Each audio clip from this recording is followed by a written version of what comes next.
నాగర్ కర్నూలు జిల్లా కల్వకుర్తి మున్సిపల్ కేంద్రంలోని నాగర్ కర్నూలు రోడ్లో ఉన్న మహాలక్ష్మి వైన్స్ లో చోరీ కేసును ఛేదించి దొంగను పట్టుకున్న కల్వకుర్తి పోలీసులు. మహాలక్ష్మి వైన్ షాప్ లో ఈ నెల 19వ తేదీన రాత్రి వైన్ షాప్ కు వెనుక వైపు నుండి గోడకు కన్నం వేసి లోపలికి చొరబడి సీసీ కెమెరాల వైర్లను కత్తిరించి కౌంటర్లో ఉన్న 1,75,000 నగదు డివిఆర్ ను ఎత్తుకెళ్లిన గుర్తులేని దొంగ. ఘటనను పోలీసులు కేసు నమోదు చేసి దర్యాప్తు చేపట్టారు.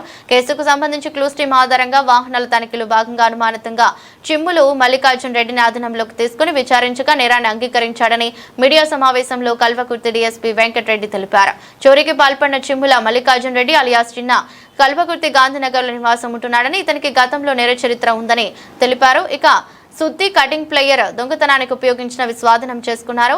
ఇక చోరీ కేసును కల్వకుర్తి పోలీసులు కేవలం 48 గంటల్లోపు నేరస్తుని పట్టుకుని రిమాండ్ కు తరలించడం సిఐ భీమకుమార్, ఎస్ఐ కురుమూర్తి, కల్వకుర్తి సిబ్బంది చిరంజీవి, నజీరుద్దీన్లను జిల్లా ఎస్పీ సంగ్రామ్ సింగ్ జీ పాటిల్ అభినందించారు.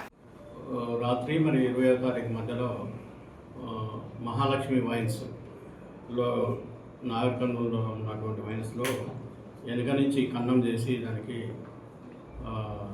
లోపలికి ప్రవేశించి ఒక వ్యక్తి ముసుగు పెట్టుకొని ఉన్నాడు. కొంత అతను ప్రవేశించి కౌంటర్లో ఉన్నటువంటి 1,75,000 రూపాయలను తీసుకొని వెళ్ళాడు, దొంగతనం చేసుకొని వెళ్ళిండు. దాంతోపాటు డివిఆర్ను కూడా తీసుకొని వెళ్ళడం అనేది జరిగింది.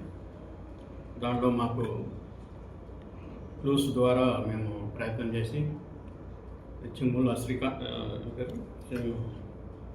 మల్లికార్జున రెడ్డి ఆయనని వెహికల్ చెకింగ్లో బాగా పట్టుకొని విచారిస్తే అతని దగ్గర దానికి ఉపయోగించిన వస్తువులు పనిముట్లు దొరికినాయి.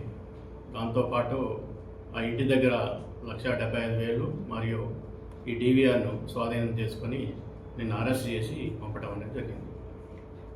గతంలో ఇతను నైట్ బ్రేక్స్ కూడా చేసినాయి, షటర్ లిఫ్టింగ్ 2 కేసులు మన కల్వకుర్తిలోను, అటెంప్ట్ నైట్లో అటెంప్ట్ ఇది మీర్పేట పోలీస్ స్టేషన్లో కూడా దొంగతనంలో పాల్గొని ఉన్నాయి. ఇతనికి దొంగతనం చేసిన చరిత్ర కూడా ఇతను కల్వకుర్తిలో గాంధీనగర్లో నివాసం ఉంటున్నాడు ప్రస్తుతం.